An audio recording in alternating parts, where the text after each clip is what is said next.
حضرت علی المرتضی شیر خدا رضی اللہ تعالیٰ عنہ د نبی پاک صلی الله علیه و آله وسلم سنتو مطابق نوکانو کټ کولو طریقه بیان کړی ده. فرمای د خلاص د شهادت ګوتې نه به شروع کې دا یوه به پرېږدې، دا به کټ کې، دا به کټ کې، دا به کټ کې، دا به کټ کې.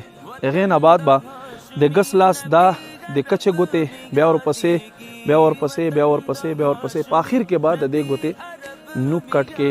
نوکان چې کله کټ کې نو علما فرمای مستحب طریقه دا دی چې کلمه شهادت پې ووایه او چیرته خخ کا، ولې چې په ورځ د قیامت په دا نوکان د ستا چې دی د ستا ایمان ګوی کوي او دا هم د ستا د جنت ذریعه کیدای شي.